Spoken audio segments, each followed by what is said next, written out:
فقین یا رب العالمین۔ حضرات خواتین، معزز سامعین، آج کا ہمارا پہلا جو ٹاپک ہے وہ ہے تفسیر آیات الصیام۔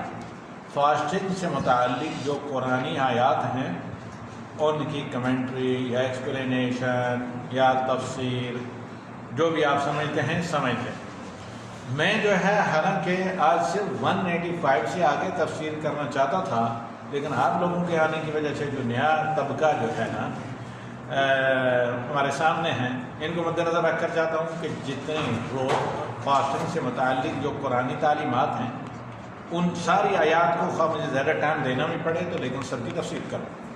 ویسے ان کو دیکھ کر مجھے بہت بڑا کسی دنیا کے بڑے شہر کا ایک بورڈ یاد آ جاتا ہے، بہت جلی قلم سے ہیڈ لائن پر لکھا ہوا کرتا تھا بھوشن بزاز۔ اب شاید یہ پہلے لفظ کا مطلب سمجھتے ہیں، دوسرے کا نہیں سمجھتے، تو دوسرے کا جتنا نارتھ میں جائیں وہاں سمجھا جاتا ہے۔ اینی وے، تو آج ہم آغاز کر رہے ہیں 183 سے۔ سب سے پہلے یہ معلوم ہونا چاہیے کہ قرآن کریم میں جو فاسٹنگ کا سب سے پہلا ہسٹوریکل ذکر ہے وہ ہے سورہ مریم میں، کہ حضرت مریم علیہ السلام سے جب رشتہ دار آئے، طرح طرح کے جیسے ہوتے ہیں نا، کہیں کوئی مسئلہ ہو جائے اچانک اس طرح کا واقعہ، معجزاتی میریکل واقعہ کو انہونی واقعہ تو چیمے گوئیاں ہونے لگتے ہیں۔ آئے کچھ پوچھنے کے لیے تو انہوں نے کہا نہیں جو ہے نظرت للرحمن صوما فلم اکلم اليوم انسیا، میں نے روزہ رکھا ہے دیٹ آلسو کالڈ یعنی فاسٹنگ یا برت، میں نے روزہ رکھا ہے، کسی انسان سے مجھے بات ہی نہیں کرنی۔ یہ بہت بڑی عظیم جو ہے قرآنی ہدایات تعلیمات ہیں کہ اگر فضول لوگوں سے آپ کا سامنا ہو تو کوئی جواب ہی نہ دے، خاموش رہیں۔ اور اس کی مزید تفصیل دوسری جگہ اللہ رب العالمین نے قرآن میں کی ہے، وَإِذَا خَاطَبَهُمُ الْجَاهِلُونَ قَالُوا سَلَامًا۔ اگر اناڑی لوگوں سے، جاہل لوگوں سے آپ کا سابقہ پڑے تو انہیں کہے کہ بھئی معاف کرو، اپنا کام کرو۔ تو اینی وے، قرآنی آداب بہت عظیم آداب ہیں، بشرطے کہ ان کو ڈیلی میں چیلنج کر کے کہتا ہوں کہ کوئی سائنسٹک تو جو سائنٹسٹ جو اکثر ہوتے ہیں اگر واقعی پڑھیں وہ اسلام قبول کر لیتے ہیں، اس میں شک نہیں۔ اگر نہ جاننا چاہیں تو ڈاکٹر براؤن کی پہلے میں نے بتایا تھا the first and last commandment کتاب جو ہے نیٹ پر موجود ہے، وہ پڑھی۔ اینی وے، ہم آتے ہیں آگے آج کی اس تفسیر کی طرف۔ تفسیر میں یہ جو ماہ رمضان کے ہم روزے رکھتے ہیں، ان کی تاریخ یہ ہے کہ سن 2 ہجری میں جب نبی صلی اللہ علیہ وسلم کو مکہ سے مائیگریٹ ہوئے مدینہ 1 سال ہو چکا تھا، دوسرے سال کے شعبان میں رمضان سے پہلے یہ آیت نازل ہوئی، یا ایھا الذین آمنوا کتب علیکم الصیام۔ یہ آمنو کا خطاب قرآن میں ہسٹوریکل تاریخی طور پر دوسرا ہے، اس سے پہلے صرف ایک دفعہ آمنو کہا گیا ہے، کیونکہ جب سے اعلانیہ طور پر لوگ پریکٹیکلی طور پر اسلام کو اپنانے لگے تو اس کے بعد آمنو کے لفظ سے خطاب کیا گیا، یعنی مدینہ مائیگریٹ ہونے کے بعد، ہجرت مدینہ کے بعد۔ اس سے پہلے یا ایھا الناس سب کو خطاب کیا جاتا تھا، بلکہ زیادہ تر مکہ کے جو بت پرست تھے، نان مسلم یا پیگن کچھ بھی کہیں۔ اب ان آیات میں اللہ رب العالمین نے یہ کہا ہے کہ سب سے پہلی چیز یا ایھا الذین آمنوا کتب علیکم الصیام کما کتب علی الذین من قبلکم لعلکم تتقون۔ اس کو اگر کہیں نقطہ نظر سے ہم اور آپ اس کا جائزہ لیں تو ان آیات الصیام یا آیات الاحکام میں بہت سی کیا تعلیمی، علمی، وگیانک والی جس کو کہا جاتا ہے بعض زبانوں میں، بہت سے مسائل اللہ تعالیٰ نے حل بیان کیے ہیں۔ پہلی چیز کیا یا ایھا الذین آمنوا، کہا بھائی ایمان اسلام کا مطلب ہوتا ہے ظاہری طور پر مسلمانوں جیسے کام کرنا، اس سے کام نہیں چلتا۔ ایمان ہوتا ہے کہ دل سے آدمی وہ کام وداؤٹ کسی پریشر کے، اپنی مرضی سے، اپنی چاہت سے وہ کام کرے۔ اسی لیے جب بیڈین عرب نے کہا مسلمان ہو چکے تو اللہ تعالیٰ نے کہا نہیں، ولیکن قولوا، جب انہوں نے کہا ہم ایمان لا چکے تو اللہ نے کہا نہیں، ولیکن قولوا اسلمنا، تم یہ کہو کہ ہم مسلمانوں جیسے کام کرنے لگے ہیں۔ ولما يدخل الایمان فی قلوبہم، ابھی تک دلوں میں ایمان نے جڑیں پیوست نہیں کی، ابھی دلوں میں ایمان صحیح طریقے سے آباد نہیں ہوا. جب دل میں ایمان ہوتا ہے تو ایسا آدمی ہمیشہ دوسرے کا برا نہیں چاہتا بلکہ آپ سے بہتر دوسرے کے لیے چاہتا ہے. ہر انسان کا اچھا چاہتا ہے. تو پھر اللہ تعالیٰ کہتا ہے کتب علیکم الصیام، یہ روزے فاسٹنگ جو ہے نا رمضان کے تم پر فرض کر دیے گئے. نسسری ایک چیز ہے ابلیگیٹری کی، تمہیں یہ روزے رکھنے ہیں. پھر اللہ تعالیٰ نے اس کو ذرا لائٹ کرنے کے لیے کہ ایک آدمی جس کو عادت نہیں، دن میں کئی دفعہ کھانے کی عادت ہے، اگرچہ پہلے روزہ رکھتے تھے عاشورہ محرم کے روزے تھوڑے بہت قدیم زمانے سے، دین ابراہیمی سے ہزاروں سال سے، اور مکہ میں نبی صلی اللہ علیہ وسلم نے وہی محرم کے روزے رکھے، مدینہ میں ایک سالہ کر وہی روزے رکھے.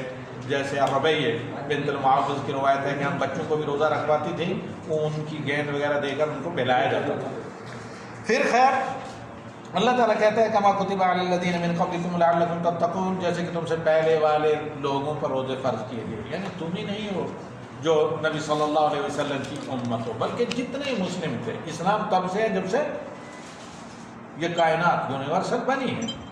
تو آدم سے پہلے فرشتے جنات مسلمان تھے، جنات کا بڑا طبقہ، جنات میں کچھ نان مسلم. پھر آدم علیہ السلام دنیا میں انسانوں میں سب سے پہلے مسلم تھے.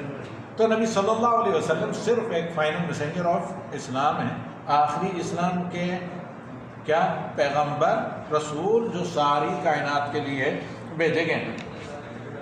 تو یہاں اللہ تعالیٰ نے اس کا ریزن بتایا. آپ دیکھیں گے کہ اسلام میں کوئی بھی چیز بلا ریزن کی نہیں ہے. اس لیے اسلام کی بنیادی تعلیمات ہے کہ پہلے جان پھر مان، بلا جانے کوئی کام نہ کرو. پہلے کسی چیز کا علم رکھے سمجھ سوچ کر، پھر علم اور بصیرت اور بصارت دونوں کے ساتھ کیا کریں، اچھے طریقے سے جان لیں، اور جب مطمئن ہو جائے دل، سمجھ لیں، حکم معلوم ہو جائے، پھر آگے چلیں.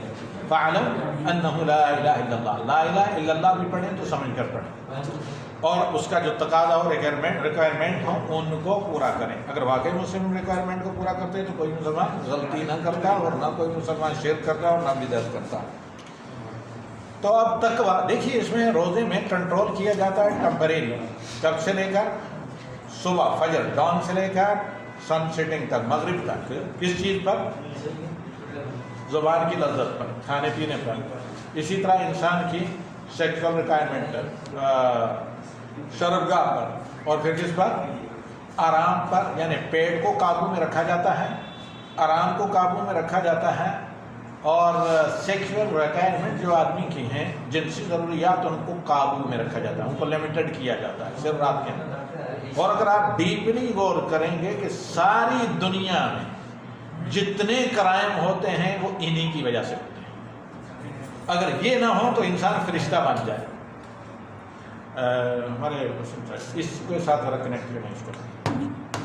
اگر یہ نہ ہو، یہ پیٹ کا مسئلہ نہ ہو، پھر انسان کے آرام اور شہوت، یعنی اعلیٰ مکان، اعلیٰ پیلیس، اعلیٰ رہائش، لائف اسٹائل بہت بہتر ہو، یہ اس کی لالچ نہ ہو، پیٹ کی لالچ نہ ہو، اور انسان کو آرام کی لالچ نہ ہو، اور انسان کو یہی شرمگاہ یعنی سیکسول انسان کی ریکوائرمنٹ نہ ہو، تو انسان ہی نہ رہے. کیا بن جائے؟ فرشتہ. لا یعصون اللہ ما امرہم، پھر اللہ کے کسی حکم کی نافرمانی نہ ہو. دنیا میں کرائم، جرائم نام کی کوئی چیز نہ. اب جب ایک آدمی کیوں کہا لعلکم تتقون؟ کیونکہ روزہ جو ہے نا سر سے لے کر پیر تک، مال سے لے کر عیال تک، حال سے لے کر احوال تک، ہر جگہ انسان کو قابو میں رکھتا ہے، اور انلیگل جو ایکٹیویٹیز ہیں ان کو کرنے سے اسٹاپ کرتا ہے، روکتا ہے.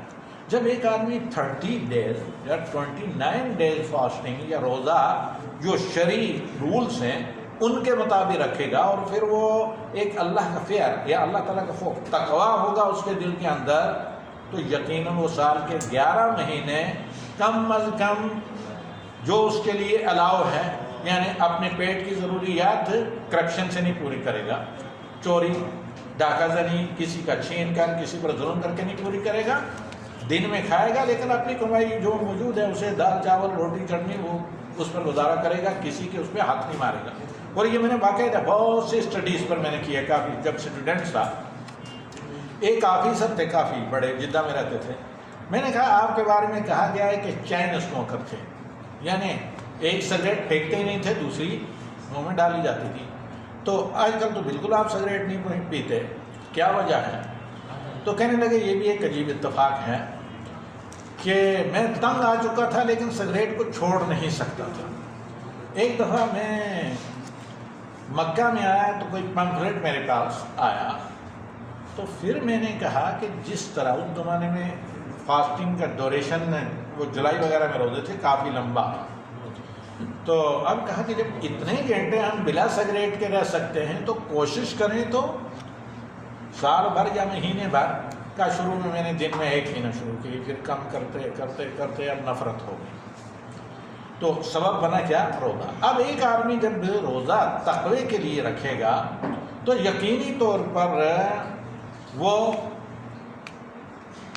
تدبر کرتا ہے, کیونکہ قرآن تدبر اور تھنکنگ اور غور و فکر کے لیے ہے کہ روزے کی حالت میں اگر الیگل اپنی یہ شہوات جتنی بھی شہوات ہے, کھانے پینے کی شہوات, جنسی شہوات اور دیگر شہوات, اگر میں قابو میں رکھ سکتا ہوں تو پھر بلا روزے کے عام دنوں میں کم از کم کسی کے حق پر یا کسی کے کھانے پر یا کسی کی عزت پر ہاتھ ڈالنے سے تو میں اپنے آپ کو قابو میں رکھ سکتا ہوں, بچا کر رکھ سکتا ہوں. اور پھر اللہ تعالیٰ نے راستہ کھولا, کبھی انسان سے کبھی نہ چاہتے ہوئے بشری تقاضے سے لغزش ہو جائے تو پھر اللہ تعالیٰ کی طرف رجوع کرے. لعلکم تتقون, اس لیے کہا گیا کہ یہ تقوی کا سب سے بڑا ذریعہ. تقوی مینس ہر بیڈ تھنگ سے, ہر بری چیز سے بچنا اور ہر اچھا کام کرنا. اس کے بعد مزید اللہ تعالیٰ نے اس کو انسانی مینٹلٹی اور سائیکولوجی کو مد اللہ تعالیٰ نے سامنے رکھ کر انسانوں کو یہ بتایا کہ ایام معدودات. آپ کہتے ہیں کیا ہے؟ کچھ دن پہلے کا واقعہ میں نے بیان کیا بھی ہے کہ ایک بچہ ماں کو تنگ کر رہا تھا کھانا کھانے کے لیے. اس کو بہلاتے بہلاتے بعد میں کہا کہ ماں نے اس کے بچے کو کہا کہ 3 گھنٹے صرف رہ گئے, تم نے اتنے گھنٹے 5-6 گھنٹے تم نے کھایا پیا نہیں, آپ کو تھوڑا ٹائم رہ گیا ہے. تو اس نے بچے نے جا کر گھڑی کی وال کلاک کی نیڈل کو پیچھے کر دیا. کہا نہیں, اسی وقت ماں نے کہا یہ تقوی کے خلاف ہے, اٹ از ڈس آنیسٹی. کہا کہ نہیں, آنیسٹ بچے ایسا نہیں کیا کرتے, وہ انتظار کرتے ہیں اللہ کے حکم کے. کہا تم اس گھڑی کو تو پیچھے کرو گے لیکن سورج کو جلدی کیسے لا سکتے ہو تم. خیر وہ باز رہا بچہ. پھر اس نے گھر والوں کے ساتھ اپنی مدر کے ساتھ ہی افطار کیا. تو اسی طرح ایام معدودات بہت اللہ تعالیٰ کہتا ہے کہ یہ ادھر سے ماہ رمضان کے روزے شروع ہوئے. آپ یہ نہ سمجھیں کہ بھوکا پیاسا رکھا گیا ہے, ادھر 30 ڈیز یا 20 ڈیز مکمل ہوئے. اب اس کے بعد مزید اللہ نے سہولت دی شروع میں, فمن کان منکم مریضا وعلی سفر, اگر کوئی بیمار ہے تم میں سے, اگر کوئی شخص بیمار ہے یا سفر میں ہے تو اس پر اللہ رب العالمین کہتا ہے کہ فعدۃ من ایام اخر. آپ سفر میں آپ کے لیے سحری کھانا, روزہ رکھنا, کیونکہ سفر میں دوڑ دھوپ بھی رہتی ہے, اس لیے مشقت والے سفر میں افطار کرنا جائز ہے. اور رخصت ہے, رخصت تو ہر سفر میں ہے, لیکن افضل ہے کہ اگر رکھ سکتا ہے روزہ تو سفر میں بھی رکھے. تو اللہ تعالیٰ نے کہا جو تم میں سے مریض ہے یا سفر میں ہے تو وہ دیکھے کہ کتنے روزے اس کے مس ہوئے, 1 2 3 5 4, حتیٰ کہ پورا رمضان بھی اگر ہو جائے تو اتنے بعد میں اپنی سہولت کے مطابق ونٹر سیزن میں یا جب بھی دن تھوڑے ہوں یا جیسے سہولت ہو. لیکن یہ یاد رکھیں کہ نیکسٹ رمضان کے آنے سے پہلے وہ کوانٹٹی قضا کر کے اس کو پورا کرے. اس کے بعد اللہ تعالیٰ کہتا ہے وعلی الذین یطیقونہ فدیۃ طعام مسکین. یہاں 2 معنی ہیں شاید کے, جن کو طاقت نہ ہو کسی بھی ریزن کی وجہ سے روزے رکھنے کی, تو وہ بعد میں اپنے ایک روزے کے برابر بدلے ایک مسکین کو, یعنی لا یطیقون, ایک مسکین کو کھانا کھلائیں.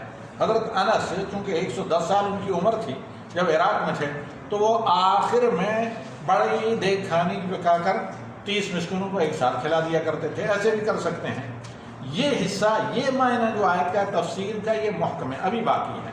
اور یہ حصہ کہ جو طاقت, پہلے یہ شروع میں سہولت تھی کہ جو طاقت رکھتے ہوں لیکن روزہ نہ رکھنا چاہیں تو ان کو پھر چیریٹی کے طور پر ایک مسکین کا کھانا ایک فاسٹنگ کے جگہ دینا پڑے گا. فمن تطوع خیرا, پھر اللہ تعالیٰ کہتا ہے لیکن اس کے باوجود خیر کا کام، اچھائی کا کام روزے رکھنا ہے، تو جو ان رخصتوں کے باوجود بھی روزے رکھے تو یہ اس کے لیے بہتر ہے۔ فَهُوَ خَيْرُ اللَّهِ وَأَن تَصُومُوا خَيْرٌ لَكُمْ إِن كُنتُمْ تَعْلَمُونَ۔ اگر تمہیں نالے ان علم اور روزوں کا فائدہ جو دنیا میں مرنے کے بعد ہے معلوم ہوتا تو تم روزہ ہی رکھتے، تم روزہ رکھو اگر تم کہ وہ تمہارے لیے بہتر ہیں اگر تمہیں ان کی اہمیت اور ان کے فائدے کا علم ہے۔ اس کے بعد اللہ رب العالمین نے دیگر بعض آیات 185 وغیرہ میں کہا، تو اب یہاں اگر امام ابن کثیر رحمہ اللہ کو دیکھتے ہیں تو اللہ رب العالمین نے روزوں کا حکم دیا، وہ کھانے پینے اور وقاء کا مطلب یعنی میاں بیوی کے جو سمبند یا ریلیشن شپ ہیں ان کو کہا جاتا ہے، ان سے بچنا اللہ کی رضا کے لیے، کیوں اس کے اس میں دل اور نفس کی پاکیزگی ہے، اور ہر قسم کے ردی اور لالچی اخلاق جو ہیں ان سے انسان کے نفس کی طہارت اور پاکیزگی ہوتی ہے، اور اللہ رب العالمین نے یہ فرض کیا امت محمدیہ پر، اور دوسری جگہ قرآن میں کہا لِكُلٍّ جَعَلْنَا مِنْكُمْ شِرْعَةً وَمِنْهَاجًا وَلَوْ شَاءَ اللَّهُ لَجَعَلَكُمْ أُمَّةً وَاحِدَةً وَلَكِنْ لِيَبْلُوَكُمْ فِي مَا آتَاكُمْ فَاسْتَبِقُوا الْخَيْرَاتِ، یعنی اچھائی کے کاموں میں کمپٹیشن کرو، آگے بڑھو، یا ایھا الذین آمنوا، آخر تک ان آیات کو آپ نے سنا۔ اس کے بعد آیت نمبر 185 میں اللہ تعالیٰ نے جو شروع میں رخصت دی تھی کہ ایک صحت مند آدمی، ویلتھی آدمی جو ہو، صحت مند آدمی بھی روزہ چھوڑ سکتا ہے، کہا نہیں، اب یہ نہیں، کہا شہر رمضان الذی انزل فیہ القرآن، یاد رکھو یہ رمضان کا مہینہ ہے جس میں قرآن جیسی عظیم ہولی قرآن، جس میں قرآن نازل کیا گیا ہے، تو اس قرآن کی وجہ سے اس مہینے کو یہ بلیسنگ یا یہ برکت ملی، کیونکہ پہلی وحی جو نبی صلی اللہ علیہ وسلم پر نازل ہوئی، پہلی آیات اقرأ بسم ربک الذی خلق، اللہ کا نام لے کر آپ پڑھیے جس نے پوری دنیا کو، کائنات کو پیدا کیا ہے، تو یہ آیات رمضان کے آخری عشرے میں، آخری عشرے کی طاق راتوں میں سے ایک رات جو منڈے کا دن تھا، منڈے کی رات میں نازل ہوئی، اور کہا جاتا ہے کہ اس وقت شب قدر، وہ منڈے کی رات شب قدر تھی جب نبی صلی اللہ علیہ وسلم پر فرسٹ ٹائم جبریل علیہ السلام اینجل آپ صلی اللہ علیہ وسلم کے پاس آئے۔ تو اللہ تعالیٰ نے اب وجہ بیان کی ہے کہ قرآن میں نے کس لیے نازل کیا ہے، ریولٹ کیا یعنی قرآن، کہ ہدی للناس، یہ لوگوں کے لیے کیا ہے، گائیڈ بک ہے، اس میں ہدایات ہیں، وبینات من الہدی، یہ نہیں کہ کوئی بات کہہ کر آدھی چھوڑ کر چھوڑ دی گئی ہے، بلکہ بہت کھول کر، بہت وضاحت کے ساتھ، بہت ایکسپلینیشن کے ساتھ انسانوں کو، قرآن پڑھنے والوں کو بتایا گیا ہے کہ اچھا کیا، برا کیا ہے، اچھا کام کریں گے تو دنیا میں کیا فائدہ ہے، مرنے کے بعد کیا فائدہ ہے، برا کریں گے تو اس کی سزا پنشمنٹ دنیا میں اور مرنے کے بعد کیا ہے۔ والفرقان، اور یہ بالکل حق و باطل، اچھے برے، ایمان مومن بےایمان، ایمان والے کو بےایمان کو، اچھے کو برے کو، سچے کو جھوٹے کو، سب کو علیحدہ بیان کر کے رکھتا ہے، آپ کے لیے کیا فائدہ مند ہے اسے بھی، اور کیا نقصان دہ ہے اسے بھی علیحدہ کر کے رکھتا ہے۔ میں نے اپنی ایک عربی کتاب میں 200-250 سال کا پرانا قصہ لکھا ہے، اس قصے کو اننت رام مرحوم جو بعد میں تاریخ میں مشہور اسکالر مولانا عبید اللہ نامی ہوئے، مالی کوٹلہ پنجاب کی ایک ریاست ہے، وہاں کے تھے یہ اننت رام صاحب، تو ان کی کتاب ہے تحفۃ الہند۔ اس کتاب میں انہوں نے اس واقعے کو ذکر کیا، میں نے اس کو منتقل کیا ہے قوافل المحتدین میں، یا قوافل العائدین نامی عربی کتاب میں، عربی میں یہ کہتے ہیں کہ جب میں نے 1842 میں ملک کوٹلہ عیدگاہ میں اسلام کا مسلمان ہونے کا اعلان کیا، اس کے بعد میں نے کتاب مشہور ان کی کتاب ہے تحفۃ الہند، تو جس کو کہہ سکتے ہیں گفٹ فار انڈیا، اس زمانے میں جب متحدہ تھا قرآن میں، وہ لکھی، بہت مشہور ہوئی، اس کو پڑھ کر بہت بڑی تعداد میں لوگوں نے اسلام قبول کیا، یعنی شاید more than 1 ملین اب تک ہو چکے ہوں گے، اس وقت بھی ان کی زندگی میں لاکھوں میں پہنچے تھے۔ تو اس کا ذکر وہ کہتے ہیں کہ ایک انگریز برٹش ایک کمشنر تھے آگرہ کے، انہوں نے پوچھا، مختلف لوگوں سے پوچھا بستی میں کہ سب سے بڑا معجزہ یعنی میریکل اسلام میں کیا ہے جو فوری طور پر اثر انداز ہوتا ہے؟ تو مختلف لوگوں نے بتایا، لیکن وہ خود کہتے ہیں برٹش کسی نے صحیح جواب نہیں دیا۔ میں نے خود بتایا کہ سب سے بڑا میریکل یہی ہے، کیا؟ یہ ہولی قرآن۔ تو پھر کہا کہ ایک امام مسجد پوچھنے لگے کیسے جی، جب تمہیں یہ معلوم ہے تو تم اسلام کیوں نہیں لے لیتے؟ کہا مجھے اس زمانے میں چاندی کی کرنسی جو تھی 500 غلام 500 آج 5 لاکھ سے زیادہ ہوتا ہے، 50 لاکھ جتنا تقریباً، کہا یہ تنخواہ ملتی ہے، اس کا بھی مجھے خیال ہے۔ آخر بار میں وہ کہنے لگے کہ دنیا کے جتنی کانسٹیٹیوشن ہے، جتنا لا کا نظام ہے، سول لا کا پوری دنیا میں، اس زمانے میں لوگ اس کو جو ہے نا ولایت کہا کرتے تھے انگلینڈ وغیرہ کو۔ کہا ہم ولایت کے لوگ بڑے عقل مند ہیں، یونانیوں سے کم عقل مند نہیں، تو ہم پوری ہماری پارلیمنٹ وغیرہ مل کر ایک لا بناتی ہے، وہ لا 5 سال بھی نہیں چلتا، ناقابل عمل ہوتا ہے، بیکارہ ہوتا ہے، اذکار رفتہ ہو جاتا ہے، پھر 1000 مسائل اس میں ہوتے ہیں۔ لیکن جو ہے قرآن کریم یہ ایک ایسے آدمی جو ان پڑھ تھا، اس پر اس زمانے میں کا 1300 سال پہلے ریولٹ ہوا، یا اس سے بھی زیادہ 1250 سال اس کے کہنے ہوتا ہے، اس زمانے میں مختلف 1250 سال پہلے کا 1250 سال پہلے یہ کتاب نازل ہوئی۔ کوئی ایسا کیس نہیں ہے کہ اس کا تعلق سوشل لا سے ہو یا سول لا سے ہو، بڑے بڑے مقدمات سے ہو، جہاندانی سے ہو، حکومت سے ہو، اقتصادیات سے ہو، غریبوں کے مسائل سے ہو، کسی طرح کے تنازع سے ہو جس کے اندر حل ہے، اور کبھی یہ اس کو یعنی وہ کرنے کی، ریفارم کرنے کی کہیں کسی چیز کی ضرورت نہیں پڑتی، تمام مسائل حل کرتی ہے کہ یہ کس آدمی کے ذہن کی بنائی ہوئی بک نہیں ہو سکتی۔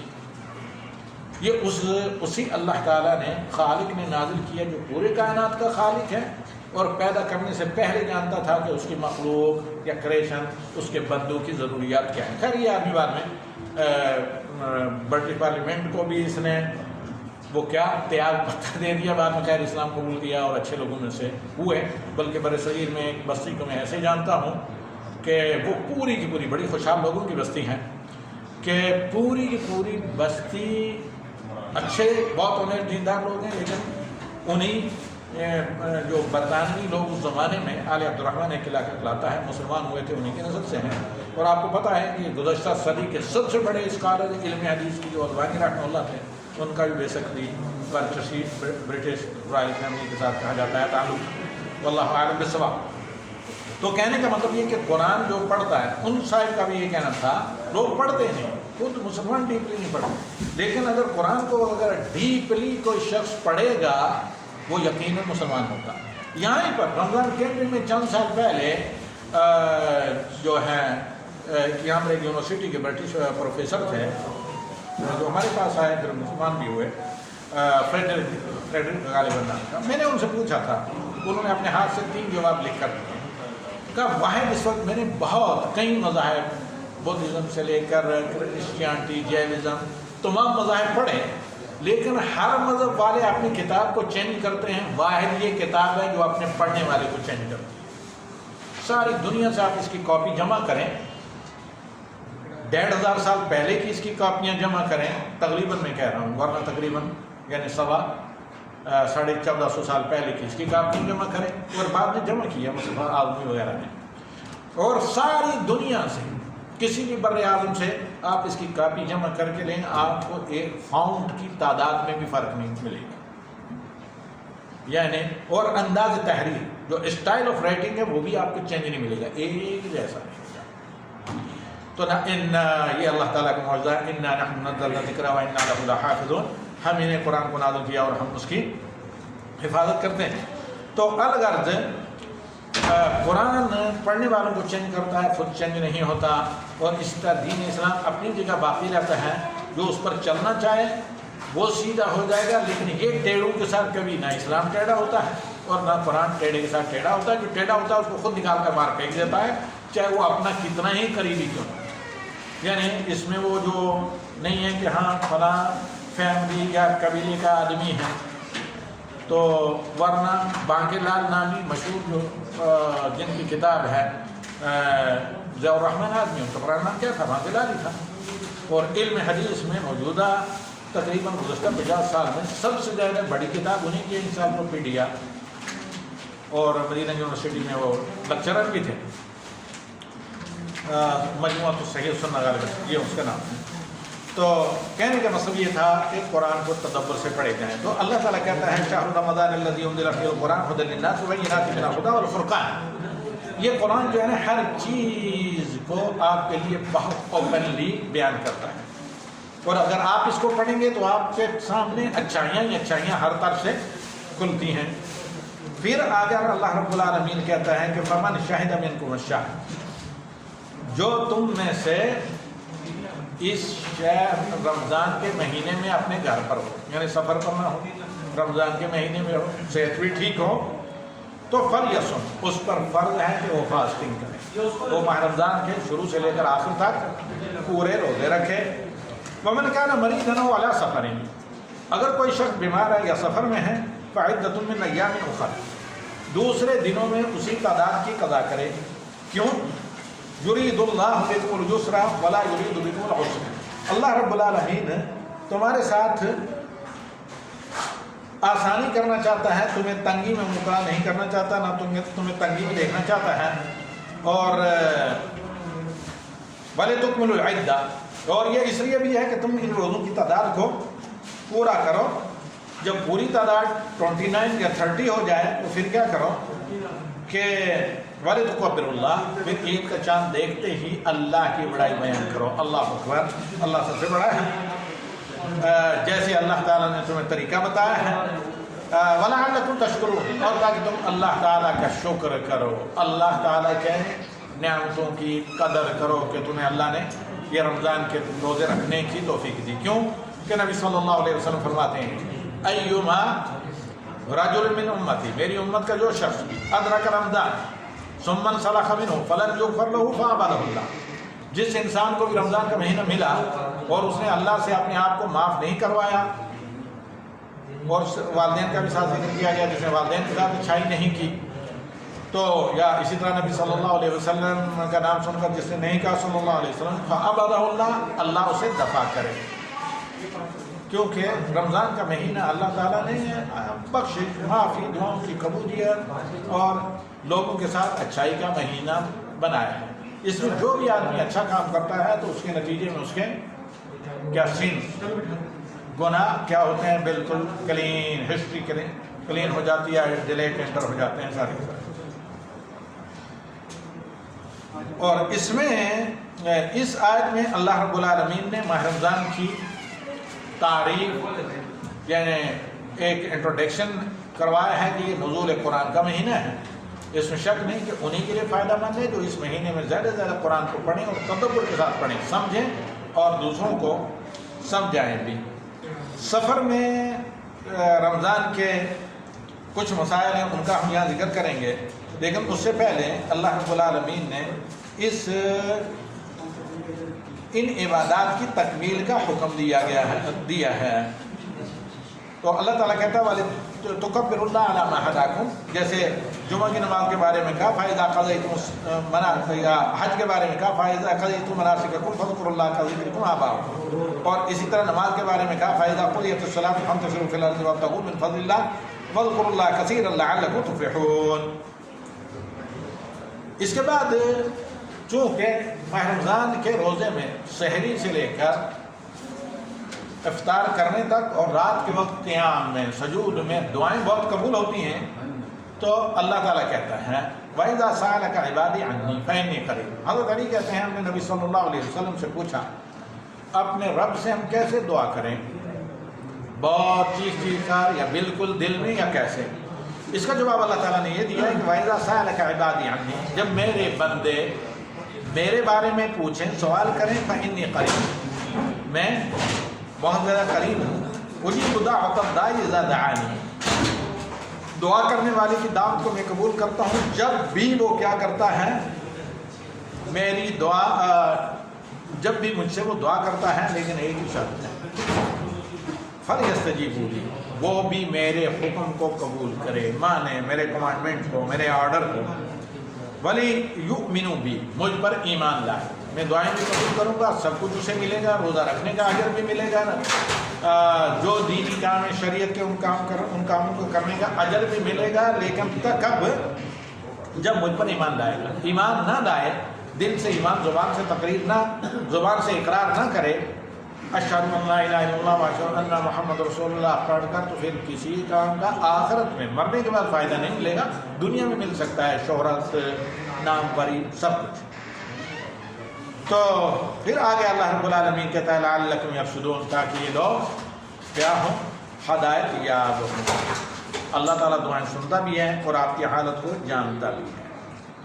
مسند امام احمد میں ایک روایت ہے جس میں اللہ کے نبی صلی اللہ علیہ وسلم کہتے ہیں کہ 3 طرح کے لوگوں کی دعائیں قبول ہوتی ہیں، ضائع نہیں ہوتی، یا دعائیں رد نہیں ہوتی۔ اس میں فرماتے ہیں کہ رسول صلی اللہ علیہ وسلم نے فرمایا، حضرت ابو ہریرہ کہتے ہیں ثلاثۃ لا ترد دعوتهم، 3 طرح کے لوگوں کی دعائیں رد نہیں ہوتی۔ الامام العادل، جو جسٹس کرنے والا، رولر، حکمراں ہو، بادشاہ یا رول کرنے والا، جو حکمراں حاکم ہو، عدل و انصاف کرتا ہو۔ والصائم حین یفطر، افطار کے وقت روزے دار کی دعا۔ والدعوۃ المظلوم، مظلوم کی دعوت، جس پر کسی نے ظلم کیا ہو، خواہ وہ کافر کیوں نہ ہو، خواہ وہ کیسا ہی کیوں نہ ہو، زیادہ کسی پر ظلم نہیں کرنی چاہیے۔ اسی لیے نبی صلی اللہ علیہ وسلم اللہ سے پناہ مانگتے تھے کہ اے اللہ مظلوم کی بد دعا سے بچا، کسی پر ہم ظلم نہ کریں، اور مظلوم کی بد دعا۔ اللہ تعالیٰ کہ ان دعاؤں کو فوری طور پر اٹھا لیتا ہے، ایکسیپٹ کرتا ہے۔ یرفعها دون الغمام یوم القیامہ، تو ایسے لوگوں کو اللہ تعالیٰ بادلوں سے اوپر قیامت کے دن اٹھائے گا۔ وتفتح له ابواب السماء، اور آسمانوں کے دروازے ان دعاؤں کے لیے کھول دیے جاتے ہیں، اور اللہ رب العالمین کہتا ہے مظلوم کے لیے بعزتی لانصرنک ولو بعد حین، اگر تمہیں صبر ہی کیوں نہ کچھ کرنا پڑے، تیری مدد کے لیے میں ضرور پہنچوں گا، تیری مدد کروں گا، اگرچہ کچھ زمانے کے بعد۔ اس کے بعد ہم آتے ہیں، ٹائم ہے ہمارے پاس، تو مسائل کی طرف۔ ان مسائل میں سب سے بڑا مسئلہ ہے